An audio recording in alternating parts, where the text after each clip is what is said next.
mulai dulu ya. Oke, sebelumnya Ibu, perkenalkan saya perawat Apayage. Ibu-ibu boleh panggil saya Mas Al. Oke. Ibu-ibu, pada pagi hari ini kita akan melakukan terapi terapi kelompok. Karena kebetulan ibu-ibu sekalian usia kehamilannya 6 bulan ya. Oke, 6 bulan ya. Tindakan yang kita lakukan ini atau terapi yang kita lakukan tujuannya agar supaya kita bisa mengetahui apa saja sih masalah-masalah yang ibu hadapi pada saat kehamilan ini. Kemudian kita akan monitoring selama 1 bulan ke depan. Oke, paham ibu? Oke, mungkin tindakan yang kita lakukan ini atau terapi yang kita lakukan ini butuh waktu kurang lebih 30-40 menit. Kira-kira ibu-ibu ada yang mau ditanyakan waktunya? Oke, boleh dengan waktu seperti itu? Oke, tempatnya di ruangan ini saja ibu ya? Oke, nyamannya seperti ini? Oke, seperti ini ibu ya. Mungkin kalau sebelum kita mulai ada yang ingin ditanyakan tentang terapinya kita? Saya jelaskan sedikit ya. Terapi kita ini dia melibatkan kelompok, jadi semua harus terlibat seperti ibu ya. Oke, mungkin itu saja. Kita mulai langsung ya. Oke. Oh, mungkin ada yang sedikit. Kita belum kenal aja ini. Mungkin boleh ibu ini namanya siapa? Alin. Ibu Alin. Oke, ibu? Nabila. Ibu Nabila. Kalau ibu yang satu ini? Ibu Umur. Kalau ibu yang satu lagi? Oke, waktu Pak. Oke, sudah berkenalan. Nanti selanjutnya boleh panggil nama ya. Saya kenal. Saya panggil Mas Al saja. Oke, sip. Oke, langsung saja ya ke tindakannya. Pertama itu kita perlu beradaptasi terkait dengan perubahan fisik yang ibu alami pada usia kehamilan 6 bulan ini. Kira-kira ibu bisa melihat ada tidak keluhan terkait perubahan fisiknya? Saya mau bertanya ada seksual. Punggungnya sakit ya ibu. Kalau ibu yang lain? Misalnya kalau ketemu iya benar sekali. Seperti itu ya ibu. Sudah dapat masalahnya ibu, saya catat.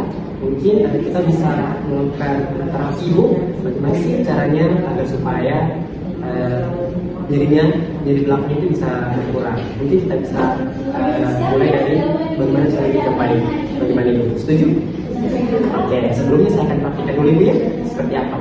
Oke, dulu yang pertama, apabila kursinya harus kita gunakan yang punya sandaran ibu ya. Pertama, boleh rapat di sandaran kursinya. Kemudian telapak kakinya harus menapak di lantai. Jangan digantung seperti ini ibu ya. Oke. Di telapak kaki di lantai, kemudian bersandar ke sandaran kursinya. Kemudian tangannya diletakkan di kursi meja, dia bernama. Oke, semua bisa ya ibu ya. Oke, ibu hebat, tepuk tangan. Oke ibu, karena sesi 1 sudah selesai, sekarang kita pindah ke sesi 2 ibu ya. Dimana sesi 2 ini ibu perlu distimulasi tentang adaptasi perubahan emosional seperti itu ibu. Kira-kira ibu sekalian di sini masalah emosional apa yang ibu rasakan? Kalau saya kan itu biasanya sebelum hamil itu saya suka mangga, tapi pas sebelum hamil itu saya jadi tidak suka mangga, baunya jadi kayak ada rasa busuk, jadi tidak ada minyak, jadi tidak suka. Ya seperti itu bu ya. Tapi kalau ibu yang lain? Kalau saya semenjak hamil saya benci suatu tidak suka dengan seperti itu ya. Kalau ibu berdua? Sama saya masih tidak suka dengan suami. Ya, kalau ibu? Semenjak hamil kayak marah-marah terus begitu, moodnya jadi mood swing. Iya. Oke. Sudah ibu masih ada lagi yang merasakan? Diluapkan sudah. Sudah. Oke. Nah, itu ibu-ibu berdasarkan hasil analisis saya, apa yang ibu sampaikan itu semua adalah hal yang normal, ya. Itu semua diakibatkan adanya lonjakan dari hormon ibu seperti itu. Jadi dia perlu beradaptasi dengan apa yang sebelumnya ibu rasakan normal, tapi dengan tindakan itu ibu-ibu jadi merasakan ada yang perubahan, ada yang berbeda seperti tadi yang sebelum hamil suka mangga, tapi pada saat hamil enak, nggak suka bau mangga seperti itu ya. Kemudian ibu juga tadi tidak suka melihat suaminya seperti itu, padahal suaminya tidak berbuat apa-apa seperti itu ya. Terus yang ibu yang satu itu mengalami mudah marah, mudah stres seperti itu. Oke, mungkin saya ada cara untuk mengatasi seperti itu ibu. Ibu mau tahu? Oke, kita coba ibu ya. Yang pertama, jika ibu merasa stres, ibu boleh cerita ke orang terdekatnya ibu seperti itu. Orang terdekat bisa suami, bisa ibu kandung, bisa ibu mertua. Jika ibu-ibu yang jengkel kalau melihat suaminya, ibu bisa terbuka sama mertuanya seperti itu. Luapkan semua agar supaya stres itu tidak tertumpuk di kepala seperti itu. Kalau untuk ibu bisa cerita ke suaminya, jika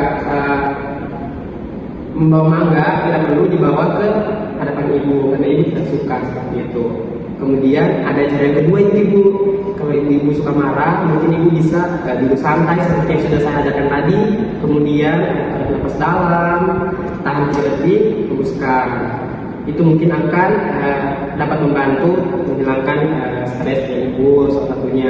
Yang kedua, yang ketiga lagi bisa juga mendengarkan musik. Ibu-ibu kan suka dengar musik ya? Iya, alhamdulillah. Jadi dengan musik kesukaan ibu kita bisa mengendalikan stresnya. Oke? Ya, nanti boleh diterapkan di rumah ya ibu ya. Ya, nanti kita pantau lagi perkembangannya di pertemuan selanjutnya. Oke? Oke, ibu. Sekarang kita masuk ke sesi 3 ya, di mana perlu distimulasi atau adaptasi terkait perubahan sosialnya. Seperti itu ibu-ibu. Kira-kira ibu-ibu ada masalah terkait sosialnya tidak? Selama hamil ini kayak malas keluar rumah begitu, malas berinteraksi dengan orang lain, kayak mager gitu, moodnya juga tidak bagus, kalau mau jalan juga mager. Iya. Oke, ibu-ibu yang lain? Sama. Masalah apa sih? Oke, begini ibu ya, saya ajarkan lagi tipsnya. Oke? Tipsnya yang pertama, jangan membatasi komunikasi dengan tetangga ibu ya, masyarakat, karena takutnya nanti itu ke bawah sampai ibu pasca persalinan seperti itu. Jadi bisa-bisa ibu menjadi terisolasi seperti itu. Jadi perlu berkomunikasi dengan tetangga, orang terdekat, masyarakat. Jika kemudian kalau ibu ada rasa cemas tidak kalau berkomunikasi dengan tetangga-tetangganya? Nah, kalau ada rasa kecemasan, mungkin rasa takut, bisa dilibatkan keluarga terdekatnya ya. Mungkin suami bisa dilibatkan untuk mendampingi. Bukan cuma suami, ibu atau ibu mertua juga bisa dilibatkan supaya ibu merasa lebih aman saat berkomunikasi dengan tetangganya seperti itu. Nanti boleh dilakukan di rumah ya. Oke? Oke. Sekarang lanjut ke sesi berapa? Oke, sesi keempat. Di mana sesi 4 ini ibu-ibu juga perlu diadaptasikan atau dikenalkan dengan perubahan terkait pergerakan janin. Kemudian pergerakan atau pertumbuhan janinnya. Oke, ibu-ibu tahu tidak kalau janinnya itu sudah bisa mendengar? Nah, ibu-ibu, janinnya itu sudah bisa mendengar loh. Jadi mau coba kita sapa janinnya? Oke, seperti ini ya. Oke, boleh perutnya dipegang? Oke, kita sepakati untuk nyapanya itu halo Dede, boleh? Oke, dari tahun ketiga kita boleh sama-sama ya, sapa sambil dilus-lus nanti ya. Oke, 1, 2, 3. Halo Dede. Oke, pastikan kalian sudah ada semua ya. Oke, karena ibu bisa, boleh kita tepuk tangan? Oke, ya. Itu stimulasi untuk berkomunikasi dengan janinnya seperti itu ya. Nanti mungkin kalau di rumah boleh dibantu seperti itu lagi. Mungkin suaminya boleh suruh coba pegang mulutnya sambil sapa, halo Dede, gimana kabarnya? Itu jadinya sudah bisa dengar. Oke? Kalau ada di saya berarti sudah bisa dengar. Iya, seperti itu. Oke? Sekarang kita masuk ke sesi 5 ya, yaitu tentang adaptasi perubahan aspek kognitif pada janinnya seperti itu. Mungkin ibu sudah tahu atau ada yang pernah dengar? Belum? Oke, caranya ibu yang pertama mungkin ibu boleh suka baca buku di rumah. Bacanya boleh agak keraskan sedikit suaranya, bunyinya agar supaya dan dia juga bisa ikut mendengar, supaya bisa menstimulasi kognitif dari si bayinya. Seperti itu, bisa mendengarkan musik. Jangan lupa ya sambil dielus-elus seperti itu, karena tahap pada tahap ini dia pada sedang mulai seperti itu dia. Bisa diulangi ini mulai di apa tadi? Yang tahap 5? Mendengarkan musik, suaranya dikeraskan. Oke, kemudian selanjutnya. Oke, ibunya hebat ya, tepuk tangan. Oke, ibu sekarang kita ke sesi yang terakhir ya, sesi 6. Nah, sesi 6 ini sebenarnya tidak terlalu seperti bagaimana. Oke, di sesi 6 ini ibu-ibu cuma perlu dilakukan monitoring dan ibunya. Kemudian menjelaskan tentang manfaat dari kita punya terapi pada pagi hari ini. Oke, boleh? Mungkin ibu-ibu ada yang ingin disampaikan tentang apa sih manfaat dari terapi kita pada pagi hari ini? Kalau saya mencari terapi ini saya jadi lebih tahu bahwa ternyata kalau tahanan itu penting juga sosialisasi luar sama tetangga sama orang lain. Oke, seperti itu ya Bu ya. Kalau yang dari ibu lain? Dari terapi kami saya bisa tahu kalau saat kami sering marah-marah itu pertama Dari yang lain? Kalau saya ternyata sama tahu kalau dari ibu sama mendengar dari awal kamu. Oke, mungkin itu saja yang ibu sampaikan?